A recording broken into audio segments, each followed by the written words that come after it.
ಎಲ್ಲರಿಗೂ ನಮಸ್ಕಾರ ಸ್ನೇಹಿತರೆ. ಯಶಸ್ಸಿನ ಶಿಖರವನ್ನೇರಲು ತಮ್ಮದೇ ಆದ ದಾರಿಯನ್ನ ನಿರ್ಮಿಸಿಕೊಳ್ಳುವ, ನೋವನ್ನೆಲ್ಲ ನುಂಗಿಕೊಂಡು ನಗುವ ಬೀರುವ, ಶಿಸ್ತಿನ ಸಿಪಾಯಿಯಂತೆ ಕಾಣುವ, ಆದರೆ ಹೃದಯದಲ್ಲಿ ಪ್ರೀತಿಯ ಮಹಾಸಾಗರವನ್ನೇ ಬಚ್ಚಿಟ್ಟುಕೊಂಡಿರುವ ವ್ಯಕ್ತಿಗಳೇ ಮಕರ ರಾಶಿಯವರು. ಜ್ಯೋತಿಷ್ಯ ಚಕ್ರದ 10ನೇ ರಾಶಿ ಮಕರ ರಾಶಿ. ಕರ್ಮಕಾರಕನಾದ ಶನಿದೇವನ ಆಡಳಿತಕ್ಕೆ ಒಳಪಟ್ಟಿರುವ ಈ ಗಂಭೀರ ಮುಖವಾಡದೊಳಗೆ ಅದೆಷ್ಟು ರಹಸ್ಯಗಳಿವೆ, ಅದೆಷ್ಟು ಗುಪ್ತ ಸತ್ಯಗಳಿವೆ. ನೀವು ಮಕರ ರಾಶಿಯವರಾಗಿದ್ದರೆ ತಪ್ಪದೆ ಪೂರ್ತಿ ವಿಡಿಯೋ ನೋಡಿ. ನಿಮ್ಮ ಜೀವನದ ಕೆಲವು ತಪ್ಪುಗಳನ್ನು ತಿಳಿದುಕೊಂಡು ಮುನ್ನಡೆಯುವ ಸಮಯವಿದು.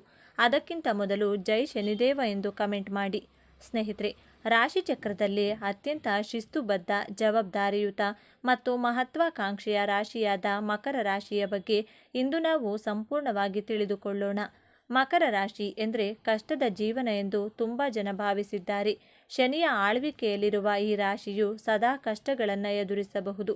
ಆದರೆ ಮಕರ ರಾಶಿಯ ಚಿಹ್ನೆ ಪರ್ವತವನ್ನು ಏರುವ ಮೇಕೆ. ಇದು ಕೇವಲ ಒಂದು ಚಿಹ್ನೆಯಲ್ಲ, ಮಕರ ರಾಶಿಯವರ ಜೀವನ ಮತ್ತು ವ್ಯಕ್ತಿತ್ವದ ಸಂಪೂರ್ಣ ಪ್ರತಿಬಿಂಬ. ಮೇಕೆಯಂತೆ ಅವರು ನಿಧಾನವಾಗಿ ಆದರೆ ಸ್ಥಿರವಾಗಿ ತಮ್ಮ ಗುರಿಯತ್ತ ಸಾಗುತ್ತಾರೆ. ಇವರ ಜೀವನದಲ್ಲಿ ಆತುರಕ್ಕೆ, ಆಡಂಬರಕ್ಕೆ ಜಾಗವಿಲ್ಲ. ಇವರ ನಡಿಗೆಯಲ್ಲಿ, ಮಾತಿನಲ್ಲಿ ಒಂದು ರೀತಿಯ ಗಾಂಭೀರ್ಯ ಮತ್ತು ಅಳತೆ ಇರುತ್ತದೆ. ಇವರು ಗುಂಪಿನಲ್ಲಿ ಪ್ರದರ್ಶನ ತೋರಲು ಇಷ್ಟಪಡುವುದಿಲ್ಲ. ಬದಲಾಗಿ ತೆರೆಮರೆಯಲ್ಲಿ ನಿಂತು ಎಲ್ಲವನ್ನ ನಿಯಂತ್ರಿಸಲು ಮತ್ತು ಕಾರ್ಯರೂಪಕ್ಕೆ ತರಲು ಬಯಸುತ್ತಾರೆ. ಅವರಲ್ಲಿರುವ ಸಹನೆ, ಶಿಸ್ತು ಮತ್ತು ಕಠಿಣ ಪರಿಶ್ರಮವೇ ಅವರನ್ನು ಯಶಸ್ಸಿನ ಉತ್ತುಂಗಕ್ಕೆ ಕೊಂಡೊಯ್ಯುತ್ತದೆ. ಈ ರಾಶಿಯ ಅಧಿಪತಿ ಶನಿದೇವ. ಶನಿಯು ಕರ್ಮ, ಶಿಸ್ತು, ನ್ಯಾಯ, ಜವಾಬ್ದಾರಿ ಮತ್ತು ವೈರಾಗ್ಯದ ಕಾರಕ. ಹಾಗಾಗಿಯೇ ಮಕರ ರಾಶಿಯವರಿಗೆ ಹುಟ್ಟಿನಿಂದಲೇ ಜವಾಬ್ದಾರಿಯ ಅರಿವು, ಕೆಲಸದ ಮೇಲೆ ಶ್ರದ್ಧೆ ಮತ್ತು ವಾಸ್ತವಿಕ ದೃಷ್ಟಿಕೋನ ರಕ್ತದಲ್ಲಿಯೇ ಬಂದಿರುತ್ತದೆ. ಇವರು ಸುಮ್ಮನೆ ಹಗಲುಗನಸು ಕಾಣುವುದಿಲ್ಲ. ತಾವು ಕಂಡ ಕನಸನ್ನು ನನಸು ಮಾಡಲು ಬೇಕಾದ ಯೋಜನೆಯನ್ನು ರೂಪಿಸುವುದರಲ್ಲಿ ನಿಸ್ಸೀಮರು. ಮೇಲ್ನೋಟಕ್ಕೆ ಇವರು ಬಹಳ ಗಂಭೀರ ಸ್ವಭಾವದವರು, ನೀರಸ ವ್ಯಕ್ತಿಗಳು ಮತ್ತು ಹಣದ ಹಿಂದೆ ಮಾತ್ರ ಹೋಗುವವರು ಎಂದು ಕಾಣಿಸಬಹುದು. ಅವರು ಯಾವಾಗಲೂ ಕೆಲಸ ಮತ್ತು ಜವಾಬ್ದಾರಿಗಳ ಬಗ್ಗೆ ಮಾತನಾಡ್ತಾರೆ. ಆದರೆ ಇದು ಅವರ ದೌರ್ಬಲ್ಯವಲ್ಲ, ಅದು ಅವರ ಜೀವನದ ಗುರಿಯ ಸ್ಪಷ್ಟತೆ. ಅವರ ಮನಸ್ಸಿನಲ್ಲಿ ಸದಾ ಮುಂದಿನ ಹಂತದ ಯೋಜನೆಗಳೇ ಇರುತ್ತವೆ. ಚಿಕ್ಕ ಪುಟ್ಟ ಭಾವನಾತ್ಮಕ ವಿಷಯಗಳಿಗೆ, ವಿನಾಕಾರಣ ಹರಟೆಗೆ ಇವರು ಹೆಚ್ಚು ಬೆಲೆ ಕೊಡುವುದಿಲ್ಲ. ಸಮಾಜದಲ್ಲಿ ಒಂದು ಗೌರವಾನ್ವಿತ ಸ್ಥಾನ, ಆರ್ಥಿಕ ಭದ್ರತೆ ಮತ್ತು ತಮ್ಮ ಕರ್ತವ್ಯವನ್ನು ಸರಿಯಾಗಿ ನಿಭಾಯಿಸುವುದೇ ಇವರ ಜೀವನದ ಪರಮ ಗುರಿ. ಸಾಮಾನ್ಯವಾಗಿ ಎಲ್ಲರೂ ಅಂದುಕೊಳ್ಳೋದು ಮಕರ ರಾಶಿಯವರು ಕೇವಲ ಕೆಲಸ, ಹಣ ಮತ್ತು ಅಧಿಕಾರವನ್ನು ಬಯಸುತ್ತಾರೆ. ಅವರಿಗೆ ಪ್ರೀತಿ, ಪ್ರೇಮ, ಭಾವನೆಗಳಿಗೆ ಬೆಲೆ ಇಲ್ಲ ಎಂದು. ಆದರೆ ಇಲ್ಲಿದೆ ನೋಡಿ ಮೊದಲ ತಿರುವು. ಮಕರ ರಾಶಿಯವರು ಅತ್ಯಂತ ಆಳವಾದ ಪ್ರೀತಿಯನ್ನ ಮತ್ತು ಕಾಳಜಿಯನ್ನ ಹೊಂದಿರುವ ವ್ಯಕ್ತಿಗಳು. ಹೌದು, ನೀವು ಕೇಳಿದ್ದು ಸರಿ. ತಮ್ಮ ಗಂಭೀರ ಮತ್ತು ಕಠಿಣ ಮುಖವಾಡದ ಹಿಂದೆ ಅವರು ತಮ್ಮ ಕುಟುಂಬ ಮತ್ತು ಪ್ರೀತಿ ಪಾತ್ರರ ಬಗ್ಗೆ ಅಪಾರವಾದ ವಾತ್ಸಲ್ಯವನ್ನ ಬಚ್ಚಿಟ್ಟುಕೊಂಡಿರುತ್ತಾರೆ. ಇವರು ತಮ್ಮ ಪ್ರೀತಿಯನ್ನ ಸಿಂಹರಾಶಿಯವರಂತೆ ಆಡಂಬರದಿಂದ ತೋರಿಸಿಕೊಳ್ಳುವುದಿಲ್ಲ. ಬದಲಾಗಿ ತಮ್ಮವರ ಭವಿಷ್ಯವನ್ನ ಭದ್ರಪಡಿಸುವ ಮೂಲಕ, ಅವರಿಗೆ ಬೇಕಾದ ಎಲ್ಲ ಸೌಕರ್ಯಗಳನ್ನು ಒದಗಿಸುವ ಮೂಲಕ ಮತ್ತು ಕಷ್ಟಕಾಲದಲ್ಲಿ ಬಂಡೆಯಂತೆ ಅವರ ಜೊತೆ ನಿಲ್ಲುವ ಮೂಲಕ ತಮ್ಮ ಪ್ರೀತಿಯನ್ನು ವ್ಯಕ್ತಪಡಿಸುತ್ತಾರೆ. ಇವರ ಪ್ರೀತಿ ಮಾತಿಗಿಂತ ಕೃತಿಯಲ್ಲಿ ವ್ಯಕ್ತವಾಗುತ್ತದೆ. ಮಕರ ರಾಶಿಯವರು ಅತ್ಯುತ್ತಮ ಮತ್ತು ನಂಬಿಕಸ್ಥ ಸ್ನೇಹಿತರು. ಇವರು ಸುಲಭವಾಗಿ ಎಲ್ಲವನ್ನೂ ಸ್ನೇಹಿತರನ್ನಾಗಿ ಮಾಡಿಕೊಳ್ಳುವುದಿಲ್ಲ. ಆದರೆ ಒಮ್ಮೆ ಸ್ನೇಹಿತರಾದರೆ ಜೀವನ ಪರ್ಯಂತ ಆ ಸ್ನೇಹವನ್ನು ಉಳಿಸಿಕೊಳ್ತಾರೆ. ತಮ್ಮ ಸ್ನೇಹಿತರಿಗೆ ಪ್ರಾಯೋಗಿಕ ಸಲಹೆಗಳನ್ನು ನೀಡೋದ್ರಲ್ಲಿ ಮತ್ತು ಕಷ್ಟದ ಸಮಯದಲ್ಲಿ ದಾರಿ ತೋರಿಸೋದ್ರಲ್ಲಿ ಇವರು ಎತ್ತಿದ ಕೈ. ಪ್ರೀತಿಯನ್ನು ತೋರಿಸುವ ವಿಷಯದಲ್ಲಿ ಇವರು ವಾಸ್ತವವಾದಿಗಳು. ತಮ್ಮ ಸಂಗಾತಿಗೆ ಚಂದ್ರ ತಾರೆಗಳನ್ನು ತಂದುಕೊಡುವ ಸುಳ್ಳು ಭರವಸೆ ನೀಡುವುದಿಲ್ಲ. ಬದಲಾಗಿ ಒಂದು ಸುರಕ್ಷಿತ ಮತ್ತು ಸುಭದ್ರವಾದ ಜೀವನವನ್ನು ನೀಡುವ ಭರವಸೆಯನ್ನು ನೀಡುತ್ತಾರೆ ಮತ್ತು ಅದನ್ನು ಈಡೇರಿಸುತ್ತಾರೆ. ಇವರಿಗೆ ಬದ್ಧತೆ ಎಂದರೆ ಪವಿತ್ರವಾದದ್ದು. ವೃತ್ತಿ ಜೀವನಕ್ಕೆ ಬಂದರೆ ಮಕರ ರಾಶಿಯವರು ಹುಟ್ಟು ನಿರ್ವಾಹಕರು. ಇವರು ಅತ್ಯುತ್ತಮವಾದ ಯೋಜನಾ ಕೌಶಲ್ಯವನ್ನು ಹೊಂದಿರುತ್ತಾರೆ. ಆಡಳಿತ ನಿರ್ವಹಣೆ, ಹಣಕಾಸು, ಕಾನೂನು, ರಾಜಕೀಯ, ನಿರ್ಮಾಣ ಮತ್ತು ಯಾವುದೇ ರೀತಿಯ ವ್ಯವಸ್ಥಿತವಾದ ಕೆಲಸಗಳಲ್ಲಿ ಇವರು ಉನ್ನತ ಸ್ಥಾನವನ್ನು ತಲುಪುತ್ತಾರೆ. ಶಿಸ್ತು ಮತ್ತು ಸಮಯ ಪ್ರಜ್ಞೆ ಇವರ ಯಶಸ್ಸಿನ ಮೂಲಮಂತ್ರ. ಹಣಕಾಸಿನ ವಿಚಾರದಲ್ಲಿ ಇವರು ಬಹಳ ಜಾಗರೂಕರು ಮತ್ತು ಶಿಸ್ತಿನಿಂದ ಇರುತ್ತಾರೆ. ಇವರು ದುಂದುವೆಚ್ಚ ಮಾಡುವುದನ್ನು ದ್ವೇಷಿಸುತ್ತಾರೆ. ಪ್ರತಿಯೊಂದು ರೂಪಾಯಿಯ ಮೌಲ್ಯವನ್ನು ಇವರು ಅರಿತಿರುತ್ತಾರೆ. ಉಳಿತಾಯ, ಹೂಡಿಕೆ ಮತ್ತು ಸಂಪತ್ತಿನ ನಿರ್ಮಾಣದಲ್ಲಿ ಇವರು ನಿಪುಣರು. ಐಷಾರಾಮಿ ಜೀವನಕ್ಕಿಂತ ಭದ್ರವಾದ ಭವಿಷ್ಯಕ್ಕೆ ಇವರು ಹೆಚ್ಚು ಮಹತ್ವ ನೀಡುತ್ತಾರೆ. ಪ್ರೀತಿಯ ವಿಷಯದಲ್ಲಿ ಮಕರ ರಾಶಿಯವರದ್ದು ಸ್ಥಿರವಾದ ದಾರಿ. ಇವರು ಸುಲಭವಾಗಿ ಪ್ರೀತಿಯಲ್ಲಿ ಬೀಳುವುದಿಲ್ಲ, ಆದರೆ ಒಮ್ಮೆ ಬಿದ್ದರೆ ಆ ಸಂಬಂಧಕ್ಕೆ ಸಂಪೂರ್ಣವಾಗಿ ಬದ್ಧರಾಗಿರುತ್ತಾರೆ. ಇವರ ಪ್ರೀತಿ ಶಾಂತ ನದಿಯಂತೆ ಆಳ ಮತ್ತು ಗಂಭೀರ. ಆದರೆ ಇಲ್ಲಿದೆ ನೋಡಿ ಎರಡನೇ ತಿರುವು. ಇವರ ಕೆಲಸವೇ ಜೀವನ ಎನ್ನುವ ಸ್ವಭಾವ ಮತ್ತು ಭಾವನೆಗಳನ್ನು ವ್ಯಕ್ತಪಡಿಸಲು ಹಿಂಜರಿಯುವುದು ಕೆಲವೊಮ್ಮೆ ಸಂಬಂಧಗಳಲ್ಲಿ ಅಂತರವನ್ನು ಮೂಡಿಸಬಹುದು. ಇವರು ಯಾವಾಗಲೂ ತಮ್ಮ ಸಂಗಾತಿಯಿಂದ ಜವಾಬ್ದಾರಿಯುತ ನಡವಳಿಕೆಯನ್ನು ನಿರೀಕ್ಷಿಸುತ್ತಾರೆ. ಸಂಗಾತಿ ತಮ್ಮನ್ನು ಅರ್ಥ ಮಾಡಿಕೊಳ್ಬೇಕು ಎಂದು ಬಯಸುತ್ತಾರೆಯೇ ಹೊರತು ತಾವೇನು ಬಯಸುತ್ತೇವೆ ಎಂಬುದನ್ನು ನೇರವಾಗಿ ಹೇಳೋದಿಲ್ಲ. ಇವರ ಮೊಂಡುತನ ಮತ್ತು ಕೆಲವೊಮ್ಮೆ ನಿರಾಶಾವಾದಿ ಧೋರಣೆ ಸಂಗಾತಿಗೆ ಬೇಸರ ತರಿಸಬಹುದು ಮತ್ತು ತಮ್ಮ ಕೆಲಸದ ಒತ್ತಡವನ್ನು ಬದಿಗಿಟ್ಟು ಸಂಗಾತಿಯ ಭಾವನೆಗಳಿಗೆ ಸಮಯ ನೀಡುವ ಗುಣವನ್ನು ಬೆಳೆಸಿಕೊಂಡ್ರೆ ಇವರ ಪ್ರೇಮ ಜೀವನವು ಸುಭದ್ರವಾಗಿರುತ್ತದೆ. ಮಕರ ರಾಶಿಯವರಿಗೆ ದೌರ್ಬಲ್ಯಗಳೇ ಇರುವುದಿಲ್ಲವೇ ಎಂದು ನೋಡೋದಾದರೆ ಖಂಡಿತ ಇದೆ. ವಾಸ್ತವವಾಗಿ ಇವರ ದೊಡ್ಡ ಶಕ್ತಿಯೇ ಕೆಲವೊಮ್ಮೆ ಇವರ ದೊಡ್ಡ ದೌರ್ಬಲ್ಯವಾಗುತ್ತದೆ. ಅತಿಯಾದ ಮೊಂಡುತನ, ತಾವು ನಂಬಿದ್ದೇ ಸರಿ, ತಾವು ಹಿಡಿಯ ದಾರಿಯೇ ಸರಿ ಎಂದು ವಾದಿಸುತ್ತಾರೆ. ಬದಲಾವಣೆಗೆ ಹೊಂದಿಕೊಳ್ಳುವುದು ಇವರಿಗೆ ಕಷ್ಟ. ನಿರಾಶಾವಾದ, ಎಲ್ಲ ವಿಷಯಗಳಲ್ಲೂ ಕೆಟ್ಟದ್ದನ್ನೇ ಮೊದಲು ಯೋಚಿಸುವ ಸ್ವಭಾವ ಇವರದ್ದು. ಇದರಿಂದಾಗಿ ಒಳ್ಳೆಯ ಅವಕಾಶಗಳನ್ನು ಕಳೆದುಕೊಳ್ಳುವ ಸಾಧ್ಯತೆ ಇರುತ್ತದೆ. ಕ್ಷಮಿಸದಿರುವುದು, ತಮಗೆ ಯಾರಾದರೂ ದ್ರೋಹ ಮಾಡಿದರೆ ಅದನ್ನು ಇವರು ಸುಲಭವಾಗಿ ಮರೆಯುವುದಿಲ್ಲ ಮತ್ತು ಕ್ಷಮಿಸುವುದಿಲ್ಲ. ಭಾವನೆಗಳನ್ನು ವ್ಯಕ್ತಪಡಿಸದಿರುವುದು, ತಮ್ಮ ನೋವು, ಪ್ರೀತಿ ಯಾವುದನ್ನು ಹೊರಗೆ ತೋರಿಸಿಕೊಳ್ಳುವುದಿಲ್ಲ. ಇದರಿಂದಾಗಿ ಇವರನ್ನು ಅರ್ಥ ಮಾಡಿಕೊಳ್ಳುವುದು ಕಷ್ಟವಾಗುತ್ತದೆ. ಮಕರ ರಾಶಿಯವರು ಸಾಮಾನ್ಯವಾಗಿ ಶಿಸ್ತಿನ ಜೀವನ ಶೈಲಿಯಿಂದ ಉತ್ತಮ ಆರೋಗ್ಯವನ್ನು ಹೊಂದಿರುತ್ತಾರೆ. ಆದರೆ ಇವರಿಗೆ ಮುಖ್ಯವಾಗಿ ಕಾಡುವ ಸಮಸ್ಯೆಗಳು ಮೂಳೆ, ಹಲ್ಲು, ಮೊಣಕಾಲು ಮತ್ತು ಚರ್ಮಕ್ಕೆ ಸಂಬಂಧಿಸಿದ್ದು. ಶನಿಯು ದೇಹದ ಚೌಕಟ್ಟಾದ ಮೂಳೆಗಳನ್ನು ಪ್ರತಿನಿಧಿಸುತ್ತಾನೆ. ಅತಿಯಾದ ಕೆಲಸದ ಒತ್ತಡ ಮತ್ತು ಮಾನಸಿಕ ಚಿಂತೆ ಇವರ ಕೀಲುಗಳ ಮೇಲೆ, ವಿಶೇಷವಾಗಿ ಮೊಣಕಾಲಿನ ಮೇಲೆ ಪರಿಣಾಮ ಬೀರಬಹುದು. ಇವರು ತಮ್ಮ ಆಹಾರದಲ್ಲಿ ಕ್ಯಾಲ್ಸಿಯಂಯುಕ್ತ ಪದಾರ್ಥಗಳನ್ನು ಸೇವಿಸುವುದು ಮತ್ತು ನಿಯಮಿತವಾಗಿ ವ್ಯಾಯಾಮ ಮಾಡುವುದು ಅತ್ಯಗತ್ಯ. ಬನ್ನಿ ಈಗ ಮಕರ ರಾಶಿಯವರ ಜೀವನದ ಅಂತಿಮ ಮತ್ತು ಅತ್ಯಂತ ದೊಡ್ಡ ತಿರುವಿನ ಬಗ್ಗೆ ಮಾತನಾಡೋಣ. ಶನಿಯ ಆಳ್ವಿಕೆಯಲ್ಲಿರುವ ಇವರು ಜೀವನವನ್ನು ಒಂದು ಕರ್ತವ್ಯ ಮತ್ತು ಜವಾಬ್ದಾರಿ ಎಂದು ಭಾವಿಸುತ್ತಾರೆ. ಆದರೆ ಜೀವನವು ಇವರಿಗೆ ಒಂದು ಪ್ರಮುಖ ಪಾಠವನ್ನು ಕಲಿಸಲು ಬಯಸುತ್ತದೆ. ಅದುವೇ ಸಮತೋಲನ. ಇವರ ಜೀವನದ ದೊಡ್ಡ ಸವಾಲೇ ತಮ್ಮ ವೃತ್ತಿ ಮತ್ತು ವೈಯಕ್ತಿಕ ಜೀವನದ ನಡುವೆ ಸಮತೋಲನವನ್ನು ಕಂಡುಕೊಳ್ಳೋದು. ಇವರ ಜೀವನದ ಹೋರಾಟ ಹಣ ಸಂಪಾದಿಸುವುದರಲ್ಲಾಗಲಿ ಉನ್ನತ ಸ್ಥಾನದಲ್ಲಿ ಇರುವವರಾಗಲಿ ಇರುವುದಿಲ್ಲ. ಬದಲಾಗಿ ತಮ್ಮೊಳಗಿನ ಭಾವನೆಗಳನ್ನು ಅರ್ಥ ಮಾಡಿಕೊಂಡು ಅದನ್ನು ತಮ್ಮ ಪ್ರೀತಿ ಪಾತ್ರರೊಂದಿಗೆ ಹಂಚಿಕೊಳ್ಳೋದ್ರಲ್ಲಿರುತ್ತದೆ. ಯಾವಾಗ ಇವರು ಯಶಸ್ಸಿನ ಜೊತೆ ಜೀವನದ ಸಣ್ಣ ಪುಟ್ಟ ಸಂತೋಷಗಳನ್ನು ಆನಂದಿಸಲು ಕಳೆಯುತ್ತಾರೋ, ಯಾವಾಗ ತಮ್ಮ ಕಠಿಣ ಮುಖವಾಡಗಳನ್ನು ಕಳಚಿಟ್ಟು ಮನಬಿಚ್ಚಿ ನಗುತ್ತಾರೋ, ಆಗಲೇ ಇವರ ಜೀವನ ಪರಿಪೂರ್ಣವಾಗುತ್ತದೆ. ನಿಜವಾದ ಯಶಸ್ಸೆಂದರೆ ಕೇವಲ ಗುರಿ ತಲುಪುವುದಲ್ಲ, ಆ ಪಯಣವನ್ನು ಆನಂದಿಸುವುದು ಎಂಬುದನ್ನು ಅರಿತಾಗ ಇವರು ಜಗತ್ತಿನಲ್ಲಿ ನಿಜವಾದ ಸಂತೋಷವನ್ನು ಕಾಣುತ್ತಾರೆ. ಮಕರ ರಾಶಿಯವರು ತಮ್ಮ ಜೀವನವನ್ನು ಇನ್ನಷ್ಟು ಉತ್ತಮಪಡಿಸಿಕೊಳ್ಳಲು ಕೆಲವು ಸಲಹೆಗಳು ಹೀಗಿವೆ. ಹೊಂದಿಕೊಳ್ಳುವುದನ್ನು ಕಲಿಯಿರಿ. ಯಾವಾಗಲೂ ನಿಮ್ಮ ದಾರಿಯೇ ಸರಿ ಎಂದು ಭಾವಿಸಬೇಡಿ. ಇತರರ ಸಲಹೆಗಳಿಗೂ ಕಿವಿಗೊಡಿ. ಭಾವನೆಗಳನ್ನು ಹಂಚಿಕೊಳ್ಳಿ. ನಿಮ್ಮ ನೋವು ನಲಿವುಗಳನ್ನು ನಿಮ್ಮ ಸಂಗಾತಿ ಮತ್ತು ಸ್ನೇಹಿತರೊಂದಿಗೆ ಹಂಚಿಕೊಳ್ಳಿ. ಅದು ನಿಮ್ಮ ಮನಸ್ಸನ್ನು ಹಗುರಗೊಳಿಸುತ್ತದೆ. ವಿಶ್ರಾಂತಿ ತೆಗೆದುಕೊಳ್ಳಿ. ಕೆಲಸದ ಮಧ್ಯೆ ವಿರಾಮ ತೆಗೆದುಕೊಳ್ಳಿ. ಕುಟುಂಬದವರೊಂದಿಗೆ ಸಮಯವನ್ನು ಕಳೆಯಿರಿ. ಶನಿದೇವನ ಆರಾಧನೆ. ಪ್ರತಿ ಶನಿವಾರ ಶನಿದೇವನ 7ನೇ ದೀಪವನ್ನು ಹಚ್ಚಿಡುವುದು ಮತ್ತು ಎಳ್ಳಿನ ದೀಪವನ್ನು ಹಚ್ಚುವುದರಿಂದ ಮತ್ತು ಓಂ ಶನೇಶ್ವರಾಯ ನಮಃ ನಮಗೆ ಮಂತ್ರವನ್ನು ಪಠಿಸುವುದರಿಂದ ಮನಸ್ಸಿಗೆ ಸ್ಥಿರತೆ ಮತ್ತು ಧನಾತ್ಮಕ ಶಕ್ತಿ ಲಭಿಸುತ್ತದೆ. ಹಾಗಾದರೆ ಮಕರ ರಾಶಿ ಎಂದರೆ ಕೇವಲ ಕೆಲಸ, ಶಿಸ್ತು, ಮೊಂಡುತನ ಅಲ್ಲ. ಅವರೊಳಗೆ ಒಂದು ಬಂಡೆಯಂತಹ ಸ್ಥಿರವಾದ ಪ್ರೀತಿ ಇದೆ. ಜವಾಬ್ದಾರಿಯನ್ನು ಹೊರುವ ಅದ್ಭುತ ಶಕ್ತಿ ಇದೆ ಮತ್ತು ಎಲ್ಲಕ್ಕಿಂತ ಹೆಚ್ಚಾಗಿ ಶೂನ್ಯದಿಂದ ಶಿಖರಕ್ಕೇರುವ ಅಸಾಧಾರಣ ಛಲವಿದೆ. ಮೇಲ್ನೋಟಕ್ಕೆ ಕಲ್ಲು ಬಂಡೆಯಂತೆ ಕಠಿಣವಾಗಿ ಕಂಡರೂ ಅವರು ತಮ್ಮ ಪ್ರೀತಿ ಪಾತ್ರರಿಗೆ ಆಶ್ರಯ ನೀಡುವ ದೊಡ್ಡ ಪರ್ವತ. ಮುಂದಿನ ಬಾರಿ ನೀವು ಯಾವುದೇ ಮಕರ ರಾಶಿಯವರನ್ನು ಭೇಟಿಯಾದಾಗ ಅವರ ಗಂಭೀರತೆಯ ಹಿಂದಿರುವ ಆ ಕಾಳಜಿಯುಳ್ಳ ಹೃದಯವನ್ನು ಅರ್ಥ ಮಾಡಿಕೊಳ್ಳಲು ಪ್ರಯತ್ನಿಸಿ. ಇದೇ ತರಹದ ಜ್ಯೋತಿಷ್ಯಕ್ಕೆ ಸಂಬಂಧಪಟ್ಟಂಥ ವಿಡಿಯೋಗಳನ್ನು ನೋಡಲು ನಮ್ಮ ಚಾನಲ್ಗೆ ಸಬ್ಸ್ಕ್ರೈಬ್ ಆಗಿ. ಮಕರ ರಾಶಿಯವರ ಜೀವನದಲ್ಲಿ 2026 ಅತ್ಯಂತ ಮಹತ್ವಪೂರ್ಣವಾದಂತಹ ವರ್ಷವಾಗಿರುತ್ತದೆ. ನಿಮ್ಮ ಜೀವನದಲ್ಲಿ 19 ಚಮತ್ಕಾರಗಳು ನಡೆಯಲಿವೆ. ಜೀವನದಲ್ಲಿ ಯಾವೆಲ್ಲ ಚಮತ್ಕಾರಗಳು ನಡೆಯುತ್ತವೆ ಎನ್ನುವಂತಹ ವಿಚಾರಗಳನ್ನು ಈ ವಿಡಿಯೋದಲ್ಲಿ ತಿಳಿಸಿಕೊಡಲಿದ್ದೇನೆ. ಇದರ ಜೊತೆಗೆ 3 ಎಚ್ಚರಿಕೆಗಳನ್ನು ವಹಿಸಬೇಕಾಗುತ್ತದೆ. ಮುನ್ನೆಚ್ಚರಿಕೆಯ ಕ್ರಮಗಳನ್ನು ಒಂದೊಂದಾಗಿ ನೋಡೋಣ ಬನ್ನಿ. ಅದಕ್ಕೂ ಮುಂಚೆ ನೀವಿನ್ನು ಚಾನಲ್ಗೆ ಸಬ್ಸ್ಕ್ರೈಬ್ ಆಗಿಲ್ಲ ಅಂದರೆ ಈಗಲೇ ಸಬ್ಸ್ಕ್ರೈಬ್ ಆಗಿ, ಹಾಗೆ ವಿಡಿಯೋಗೆ ಲೈಕ್ ಮಾಡಿ, ವಿಡಿಯೋ ಸ್ಕಿಪ್ ಮಾಡದೆ ಕೊನೆ ತನಕ ನೋಡಿ.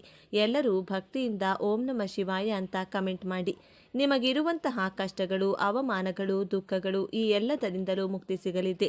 19 ಚಮತ್ಕಾರಗಳಲ್ಲಿ ಮೊದಲನೆಯದಾಗಿ ಮಕರ ರಾಶಿಯವರಿಗೆ ಶತ್ರುಗಳು ನಾಶವಾಗಲಿದ್ದಾರೆ. 2026ರಲ್ಲಿ ಮಕರ ರಾಶಿಯವರಿಗೆ 10-15 ವರ್ಷಗಳಿಂದ ಕಾಟ ಕೊಡ್ತಿದ್ದಂಥ ಶತ್ರುಗಳಾಗಲಿ ಅಥವಾ ಗುಪ್ತ ಶತ್ರುಗಳೇ ಆಗಲಿ, ಸ್ವತಃ ಈತ ಶತ್ರುಗಳೇ ಆಗಲಿ, ಶತ್ರುಗಳ ಸಂಖ್ಯೆ ಕಡಿಮೆಯಾಗುತ್ತದೆ. ನಿಮಗೆ ಹೆದರಿಸುವವರು, ಬೆದರಿಸುವವರು ನಿಮ್ಮಿಂದ ದೂರ ಓಡುವಂತಹ ಸಮಯ ಬರ್ತಾ ಇದೆ. ಶನಿಗ್ರಹ ಮಧ್ಯ ವರ್ಷದ ನಂತರ ನಿಮ್ಮ ಪರಾಕ್ರಮ ಭಾವವಾದಂಥ ಮೀನರಾಶಿಗೆ ಪ್ರವೇಶಿಸಿದಾಗ ನಿಮಗೆ ತೊಂದರೆ ಕೊಡ್ತಿದ್ದಂಥ ಶತ್ರುಗಳು ನಿಮ್ಮಿಂದ ದೂರವಾಗ್ತಾರೆ.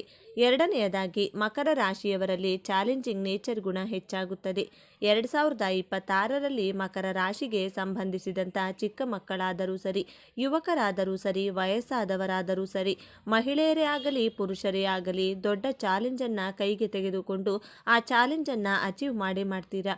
ಅಂದರೆ ಜೀವನದಲ್ಲಿ ಯಶಸ್ಸು ಪಡಿತೀರಾ. ಜೀವನದಲ್ಲಿ ಏನನ್ನಾದರೂ ಸಾಧನೆ ಮಾಡಬೇಕು, ನಂಬರ್ 1 ಆಗಬೇಕು ಅನ್ನುವಂತಹ ಅಚಲವಾದಂತಹ ತುಂಬ ಸ್ಟ್ರಾಂಗ್ ಆದಂತಹ ಚಾಲೆಂಜನ್ನು ತೆಗೆದುಕೊಂಡು ಅದನ್ನು ಅಚೀವ್ ಮಾಡುವಂತಹ ಯೋಗ ನಿಮ್ಮದಾಗಲಿದೆ. ಮೂರನೆಯ ಚಮತ್ಕಾರ, 2026ರಲ್ಲಿ ಮಕರ ರಾಶಿಯವರ ಜೀವನದಲ್ಲಿ ಹೊಸ ಸಂಬಂಧಿಕರು, ಸ್ನೇಹಿತರು ಸಿಗುವ ಮೂಲಕ ನಿಮ್ಮ ಜೀವನದಲ್ಲಿ ಸುಖ ಸಂತೋಷವನ್ನು ಕಾಣುತ್ತೀರಾ. ಮಕರ ರಾಶಿಯವರು ಒಂಟಿಯಾಗಿರಲು ಇಷ್ಟಪಡುತ್ತೀರಾ. ಆದರೆ 2026ರಲ್ಲಿ ಹೊಸ ಸ್ನೇಹಿತರು, ಹೊಸ ಸಂಬಂಧಿಕರ ಪರಿಚಯವಾಗುತ್ತದೆ. ನಿಮ್ಮ ಜೀವನ ಹೊಸತನದಿಂದ, ಹೊಸ ಆಲೋಚನೆಯಿಂದ ಕೂಡಿರುತ್ತದೆ. ನಾಲ್ಕನೆಯದಾಗಿ ಮಕರ ರಾಶಿಯವರು ಒಳ್ಳೆಯ ಹಣವನ್ನು ಸಂಪಾದನೆ ಮಾಡ್ತೀರಾ. ಹಣವನ್ನು ಉಳಿಸುವ, ಬೆಳೆಸುವ, ಹಣದ ವೃದ್ಧಿಯನ್ನು ಮಾಡುವಂಥ ಆಲೋಚನೆಯನ್ನು ಬಹಳ ಅಚ್ಚುಕಟ್ಟಾಗಿ ಮಾಡಲಿದ್ದೀರಿ. 2026ರಲ್ಲಿ ಹೇಗೆ ಬ್ಯಾಂಕ್ ಬ್ಯಾಲೆನ್ಸನ್ನು ಹೇಗೆ ಇಟ್ಕೊಳ್ಬೇಕು, ಆದಾಯವನ್ನು ಹೇಗೆ ಹೆಚ್ಚಾಗಿಸಿಕೊಳ್ಬೇಕು, ಆದಾಯವನ್ನು ಹೇಗೆ ಉಳಿಸಿಕೊಳ್ಬೇಕು ಅನ್ನುವಂಥ ಪ್ಲಾನಿಂಗನ್ನು ನಿಖರವಾಗಿ ಮಾಡುವಿರಿ. ಮುಂದಿನ ದಿನಗಳಲ್ಲಿ ಹಣದ ಕೊರತೆ ಇಲ್ಲದೆ ಹಾಗೆ ಹಣವನ್ನು ಜೋಪಾನವಾಗಿ ಇಟ್ಟುಕೊಳ್ಳಲಿದ್ದೀರಿ. ಇಷ್ಟು ದಿನ ಹಣದ ವಿಚಾರದಲ್ಲಿ ತುಂಬ ಬೇಜವಾಬ್ದಾರಿ ಇದ್ದಂತಹ ಮಕರ ರಾಶಿಯವರು 2026ರಲ್ಲಿ ಹಣದ ಖರ್ಚು ವೆಚ್ಚಗಳು, ಆದಾಯದ ಬಗ್ಗೆ ಬಹಳ ಕೇರ್ಫುಲ್ ಆಗಿರುತ್ತೀರಿ. ಐದನೆಯದಾಗಿ ಯಾರೊಬ್ಬರ ಸಹಾಯವಿಲ್ಲದಿದ್ದರೂ ಒಬ್ಬರೇ ಒನ್ ಮ್ಯಾನ್ ಆರ್ಮಿಯ ರೀತಿ ಹೋರಾಟವನ್ನು ಮಾಡಿ ಗೆಲುವು ನಿಮ್ಮದಾಗಿಸಿಕೊಳ್ತೀರಿ. 2029ರಲ್ಲಿ ಯಾರೇ ನಿಮ್ಮ ಕೈ ಬಿಟ್ಟರೂ ರಾಹುಗ್ರಹ ನಿಮ್ಮ ದ್ವಿತೀಯ ಭಾವದಲ್ಲಿ, ಕೇತು ಅಷ್ಟಮದಲ್ಲಿರುವುದರಿಂದ ಒಂಟಿಯಾಗಿ ಹೋರಾಟವನ್ನು ಮಾಡಿ ಗೆಲ್ಲುವಂತಹ ಯೋಗ ನಿಮ್ಮದಾಗಲಿದೆ. ಆರನೆಯದಾಗಿ ಶನಿಗ್ರಹ ನಿಮ್ಮ ತೃತೀಯ ಭಾವವಾದಂಥ ಮೀನರಾಶಿಗೆ ಪ್ರವೇಶಿಸಿದಾಗ ನಿಮ್ಮ ಅಣ್ಣ ತಮ್ಮ, ಅಕ್ಕ ತಂಗಿಯರ ಜೊತೆ ಇದ್ದಂಥ ವೈಮನಸ್ಸುಗಳು, 10-15 ವರ್ಷದಿಂದ ಮುನಿಸಿಕೊಂಡಂಥ ನಿಮ್ಮ ದಾಯಾದಿಗಳು ನಿಮ್ಮ ಜೊತೆ ಕಾಂಪ್ರಮೈಸ್ ಆಗುತ್ತಾರೆ. ಕುಟುಂಬದಲ್ಲಿ ಸಂತೋಷವನ್ನು ಕಾಣುತ್ತೀರಾ. ಏಳನೆಯದಾಗಿ ಮಕರ ರಾಶಿಯವರಿಗೆ ನಿಮ್ಮ ಬಿಸ್ನೆಸ್ಸಲ್ಲಿ ಲಾಸ್ ಆಗಿದ್ದರೂ ಸಹ ರಿಕವರ್ ಆಗುವಂತಹ ಯೋಗ ನಿಮಗಿರುತ್ತದೆ. ಮಧ್ಯ ವರ್ಷದ ನಂತರ ನಿಮ್ಮ ಬಿಸ್ನೆಸ್ಸಲ್ಲಿ ಹೆಚ್ಚಿನ ಧನಲಾಭವನ್ನು ಕಾಣಬಹುದು. ಎಂಟನೆಯದಾಗಿ ಮಕರ ರಾಶಿಯವರು ಬಹಳ ನಿರಾಶೆ, ಹತಾಶೆಯಿಂದ ಕೂಡಿರುತ್ತೀರಾ. 2026ರಲ್ಲಿ ನಿಮ್ಮ ಭಾಗ್ಯಾಧಿಪತಿ ಬುಧಗ್ರಹ ನಿಮ್ಮ ಅದೃಷ್ಟವನ್ನು ದ್ವಿಗುಣಗೊಳಿಸಿ ನಿಮ್ಮ ಅದೃಷ್ಟ ನಿಮ್ಮ ಕೈ ಹಿಡಿಯುವಂತೆ ಮಾಡುತ್ತದೆ. ನಿಮ್ಮ ಜೀವನದಲ್ಲಿ ಹೊಸ ಭರವಸೆಯ ಬೆಳಕು ಮೂಡಲಿದೆ. 9ನೆಯ ಚಮತ್ಕಾರ, 2026ರಲ್ಲಿ ಇದರಲ್ಲಿ ಮಕರ ರಾಶಿಯವರಿಗೆ ನಿಮ್ಮ ಇಂಟ್ಯೂಷನ್ ಪವರ್ ಹೆಚ್ಚಾಗುತ್ತದೆ. ನಿಮ್ಮ ಸಿಕ್ಸ್ ಸೆನ್ಸ್ ಆಕ್ಟಿವ್ ಆಗುತ್ತದೆ. ಈ 7.5 ವರ್ಷದಲ್ಲಿ ಪೂರ್ವಪರ ಯೋಚನೆ ಮಾಡದೆ ಇನ್ವೆಸ್ಟ್ ಮಾಡಿರುತ್ತೀರಾ. ಆದರೆ 2026ರಲ್ಲಿ ಬಹಳ ಕೇರ್ಫುಲ್ ಆಗಿ ಯೋಚಿಸಿ ನಿಮ್ಮ ಸಿಕ್ಸ್ ಸೆನ್ಸನ್ನು ಆಕ್ಟಿವ್ ಮಾಡಿಕೊಳ್ತೀರಾ. ಫ್ಯೂಚರ್ ಬಗ್ಗೆ ರೋಡ್ ಮ್ಯಾಪನ್ನು ರೆಡಿ ಮಾಡಿಕೊಳ್ಳುತ್ತೀರಾ. ಮಕರ ರಾಶಿಯವರು ಯಾರಾದರೂ ಆಸ್ಟ್ರಾಲಜರ್ ಆಗಿದ್ದರೆ ನಿಮ್ಮ ಇಂಟ್ಯೂಷನ್ ಪವರ್ ಇನ್ನಷ್ಟು ಹೆಚ್ಚಾಗುವಂಥ ಸಾಧ್ಯತೆಗಳು 2026ರಲ್ಲಿ ನಿಮಗಿರಲಿದೆ. 10ನೆಯದಾಗಿ ನಿಮ್ಮ ಸುತ್ತಮುತ್ತ ನಿಮ್ಮ ಕುಟುಂಬದವರು ನಿಮಗೆ ಮೋಸ ದ್ರೋಹ ಮಾಡಿದರೆ ಅದನ್ನು ಬಹಳ ಈಸಿಯಾಗಿ ಕಂಡುಹಿಡಿತೀರಾ. ಶನಿಯ ಸಾಡೆ ಸಾತಿಯಲ್ಲಿ ಯಾರು ಒಳ್ಳೆಯವರು, ಯಾರು ಕೆಟ್ಟವರು, ಯಾರು ನಿಮ್ಮವರು, ಯಾರು ನಿಮ್ಮವರಲ್ಲ ಎನ್ನುವಂಥ ಪಾಠವನ್ನು ಕಲಿಯುತ್ತೀರಾ. ಇದರ ಪ್ರತಿಫಲವಾಗಿ ಯಾರೇ ನಿಮ್ಮ ಜೊತೆ ಮೋಸ ಮಾಡಲು ಬಂದರೂ ಮೊದಲೇ ಅದನ್ನು ಕಂಡುಹಿಡಿದು ಬಹಳ ಎಚ್ಚರಿಕೆಯಿಂದ ನಿಭಾಯಿಸುತ್ತೀರಾ. 11ನೇದಾಗಿ ರಾಹುಗ್ರಹ ನಿಮ್ಮ ದ್ವಿತೀಯ ಸ್ಥಾನಕ್ಕೆ ಪ್ರವೇಶಿಸಿದಾಗ ವಿದೇಶದಿಂದ ಲಾಭವನ್ನು ನೋಡುತ್ತೀರಾ. ಫಾರಿನ್ ರಿಲೇಟೆಡ್ ಕಂಪನಿಯಲ್ಲಿ ಕೆಲಸ ಮಾಡುತ್ತಿರುವವರಿಗೆ ಹೆಚ್ಚಿನ ಧನ ಲಾಭವಾಗಲಿದೆ.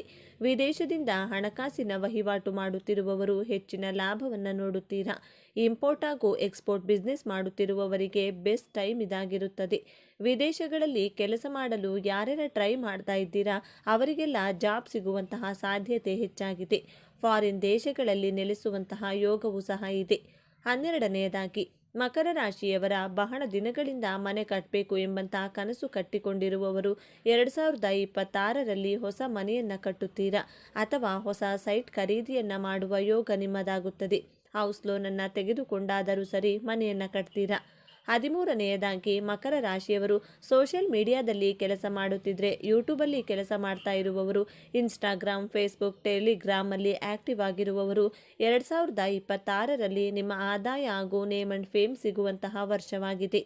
14ನೇದಾಗಿ ಮಕರ ರಾಶಿಯವರು ಸರ್ಕಾರಿ ನೌಕರಿಯಲ್ಲಿದ್ದು ಕಾರಣಾಂತರಗಳಿಂದ ಕೆಲಸದಿಂದ ಸಸ್ಪೆಂಡ್ ಆಗಿದ್ರೆ, ನಿಮ್ಮ ಮೇಲೆ ದೊಡ್ಡ ಆರೋಪವನ್ನು ಹೊರಿಸಿ ಕೆಲಸದಿಂದ ತೆಗೆದುಹಾಕಿದ್ರೆ, ಮತ್ತೆ ನಿಮ್ಮ ಮೇಲಿನ ಆರೋಪಗಳು ಸುಳ್ಳು ಅಂತ ಸಾಬೀತಾಗಿ ಮತ್ತೆ ಕೆಲಸ ಸಿಗುವಂತಹ ಚಮತ್ಕಾರಗಳು ನಡೆಯಲಿದೆ. 2026ರಲ್ಲಿ 15ನೇದಾಗಿ ಮಕರ ರಾಶಿಯವರಿಗೆ ಅನಾರೋಗ್ಯ ಸಮಸ್ಯೆಗಳಿದ್ರೆ ಒಳ್ಳೆ ಟ್ರೀಟ್ಮೆಂಟ್ ಸಿಗುವುದರ ಮೂಲಕ ನಿಮ್ಮ ಕಾಯಿಲೆಗಳು ಸಂಪೂರ್ಣವಾಗಿ ಗುಣವಾಗುತ್ತದೆ. ಉತ್ತಮ ಆರೋಗ್ಯವಂತರಾಗಿರುತ್ತೀರಾ. 16ನೇದಾಗಿ ಮಕರ ರಾಶಿಯವರಿಗೆ ಜೂನ್ ಜುಲೈ ತಿಂಗಳಲ್ಲಿ ನಿಮ್ಮ ಸಾಲಗಳನ್ನು ಸಂಪೂರ್ಣವಾಗಿ ತೀರಿಸುತ್ತೀರಾ. ಸಾಲಗಳಿಂದ ಮುಕ್ತಿ ಹೊಂದುವಂಥ ಚಮತ್ಕಾರವಾಗುತ್ತದೆ. 17ನೇದಾಗಿ ಮಕರ ರಾಶಿಯವರ ಕೆಲಸ ಹಾಗೂ ಬಿಸ್ನೆಸ್ಸಲ್ಲಿದ್ದಂಥ ಅಡೆತಡೆಗಳು, ತೊಂದರೆಗಳು ಎಲ್ಲವೂ ಕಡಿಮೆಯಾಗಿ ನಿಮ್ಮ ಜಾಬ್ ಹಾಗೂ ಬಿಸ್ನೆಸ್ಗಳು ಬಹಳ ಚೆನ್ನಾಗಿ ನಡೆಯುವುದರ ಮೂಲಕ ನೆಮ್ಮದಿಯ ವರ್ಷವಾಗಿರುತ್ತದೆ. 18ನೇದಾಗಿ ಮಕರ ರಾಶಿಯವರು ಜಾಬಲ್ಲಿ ಪ್ರಮೋಷನ್ಗಾಗಿ ಅಥವಾ ಟ್ರಾನ್ಸ್ಫರ್ಗಾಗಿ ಟ್ರೈ ಮಾಡ್ತಾ ಇದ್ದರೆ 2026 ಬೆಸ್ಟ್ ಟೈಮ್ ಅಂತ ಹೇಳ್ಬೋದು. ನಿಮ್ಮ ಜಾಬಲ್ಲಿ ಟ್ರಾನ್ಸ್ಫರ್ ಆಗುತ್ತೆ ಹಾಗೂ ಜಾಬಲ್ಲಿ ಪ್ರಮೋಷನ್ಗಳಾಗುತ್ತದೆ. 19ನೇದಾಗಿ ಮಕರ ರಾಶಿಯವರ ಮಕ್ಕಳು ಅವರ ವಿದ್ಯಾಭ್ಯಾಸದಲ್ಲಿ ಒಳ್ಳೆಯ ಅಚೀವ್ಮೆಂಟ್ ಮಾಡಿ ನೀವು ಹೆಮ್ಮೆ ಪಡುವಂತೆ ಮಾಡುತ್ತಾರೆ. ತಂದೆ ತಾಯಿಗೆ ಒಳ್ಳೆಯ ಹೆಸರನ್ನು ತಂದುಕೊಡುತ್ತಾರೆ. ಮಕರ ರಾಶಿಯವರು ಯಾವ ವಿಚಾರಗಳಲ್ಲಿ ಎಚ್ಚರಿಕೆಯಿಂದ ಇರಬೇಕು ಎಂದು ನೋಡೋಣ. ಶನಿ ಹಾಗೂ ರಾಹು ಗ್ರಹದ ಸಂಯೋಗದಿಂದ ನಿಮ್ಮ ಅಣ್ಣ ತಮ್ಮಂದಿರ ಜೊತೆ ಜಗಳವಾಗಬಹುದು. ಸ್ವಲ್ಪ ಸಮಾಧಾನವಾಗಿರಿ. ಶನಿ ಹಾಗೂ ರಾಹು ಗ್ರಹ 2 ತಿಂಗಳು ಮೀನ ರಾಶಿಯಲ್ಲಿದ್ದಾಗ ನೀವು ಬಹಳ ಕೇರ್ಫುಲ್ ಆಗಿರಬೇಕಾಗುತ್ತದೆ. ಮಧ್ಯ ವರ್ಷದ ನಂತರ ಎಲ್ಲವೂ ಸರಿ ಹೋಗುತ್ತದೆ. ಈ ಸಮಯದಲ್ಲಿ ಹಣದ ಹೂಡಿಕೆಯನ್ನು ಮಾಡಬೇಡಿ. ಹಣಕಾಸಿನ ವಿಚಾರದಲ್ಲಿ ಎಚ್ಚರಿಕೆಯಿಂದ ಇರಬೇಕಾಗುತ್ತದೆ. ಗುರುಗ್ರಹ ಮಿಥುನ ರಾಶಿಗೆ ಪ್ರವೇಶಿಸಿದಾಗ ಸ್ತ್ರೀಯರಿಂದ, ಮಹಿಳೆಯರಿಂದ ನಿಮಗೆ ತೊಂದರೆಗಳು, ಅಪವಾದಗಳು ಬರುವಂತಹ ಚಾನ್ಸಸ್ ಇರಲಿದೆ. ಆದ್ದರಿಂದ ಹೆಣ್ಣು ಮಕ್ಕಳ ವಿಚಾರದಲ್ಲಿ ಈ ತಿಂಗಳ ನಂತರ ಬಹಳ ಕೇರ್ಫುಲ್ ಆಗಿರಬೇಕಾಗುತ್ತದೆ. ಗುರುವಾರದ ದಿನ ಹಳದಿ ವಸ್ತ್ರವನ್ನು ದಾನ ಮಾಡೋದ್ರಿಂದ ಈ ಅಪವಾದದಿಂದ ಮುಕ್ತಿಯನ್ನು ಹೊಂದಬಹುದು. ಮಕರ ರಾಶಿಯವರಿಗೆ ನಿಮ್ಮ ವೈವಾಹಿಕ ಜೀವನದಲ್ಲಿ ವೈಮನಸ್ಸುಗಳು, ಮಿಸ್ಅಂಡರ್ಸ್ಟ್ಯಾಂಡಿಂಗ್ಗಳು ಇದ್ದೇ ಇರುತ್ತದೆ. ಆತುರಪಟ್ಟು ಡೈವರ್ಸ್ಗಾಗಿ ಅಪ್ಲೈ ಮಾಡಲು ಹೋಗಬೇಡಿ. ಮಾರ್ಚ್ ತಿಂಗಳ ನಂತರ ನಿಮ್ಮ ವೈವಾಹಿಕ ಜೀವನದಲ್ಲಿ ಇದ್ದಂಥ ವೈಮನಸ್ಸುಗಳು, ಮಿಸ್ಅಂಡರ್ಸ್ಟ್ಯಾಂಡಿಂಗ್ಗಳು ದೂರವಾಗುತ್ತದೆ. ಆತುರದಿಂದ ನಿರ್ಧಾರವನ್ನು ತೆಗೆದುಕೊಳ್ಬೇಡಿ, ಸಮಾಧಾನವಾಗಿರಿ. ಮಕರ ರಾಶಿಯವರು 2026ರಲ್ಲಿ ಸಮಯವನ್ನು ವ್ಯರ್ಥ ಮಾಡದೆ ಒಂದೊಂದು ದಿನವನ್ನು, ಒಂದೊಂದು ಕ್ಷಣವನ್ನು ನಿಮ್ಮ ಜೀವನದಲ್ಲಿ ಸಾಧನೆಗೋಸ್ಕರ ಅದನ್ನು ಸದುಪಯೋಗಪಡಿಸಿಕೊಳ್ಳಿ. 2026ರಲ್ಲಿ ಮಕರ ರಾಶಿಯವರ ಜೀವನದಲ್ಲಿ ಭರವಸೆಯ ಬೆಳಕು ಮೂಡಲಿ ಎಂದು ಹಾರೈಸುತ್ತಾ ಈ ವಿಡಿಯೋವನ್ನು ಮುಗಿಸೋಣ. ಈ ವಿಡಿಯೋ ನಿಮಗೆ ಇಷ್ಟ ಆಗಿದೆ ಅಂತ ಭಾವಿಸ್ತಿದ್ದೇನೆ. ಇಷ್ಟ ಆಗಿದ್ರೆ ನಮ್ಮ ಚಾನಲ್ನ ತಪ್ಪದೇ ಸಬ್ಸ್ಕ್ರೈಬ್ ಮಾಡಿಕೊಳ್ಳಿ. ಈ ವಿಡಿಯೋಗೆ ಒಂದು ಲೈಕ್ ಕೊಡೋದನ್ನು ಮರಿಬೇಡಿ. ವಿಡಿಯೋವನ್ನು ನಿಮ್ಮ ಫ್ರೆಂಡ್ಸ್ ಆ್ಯಂಡ್ ಫ್ಯಾಮಿಲಿ ಗ್ರೂಪಲ್ಲಿ ಹೆಚ್ಚು ಶೇರ್ ಮಾಡಿ. ನಿಮ್ಮ ಅಭಿಪ್ರಾಯಗಳನ್ನು ತಪ್ಪದೇ ಕಮೆಂಟ್ ಮಾಡಿ ತಿಳಿಸಿ. ಎಲ್ಲರಿಗೂ ಒಳ್ಳೆಯದಾಗಲಿ. ಎಲ್ಲರೂ ಭಕ್ತಿಯಿಂದ ಓಂ ಶ್ರೀ ಶನೇಶ್ವರ ನಮಃ ಅಂತ ಕಮೆಂಟ್ ಮಾಡಿ. ಧನ್ಯವಾದಗಳು.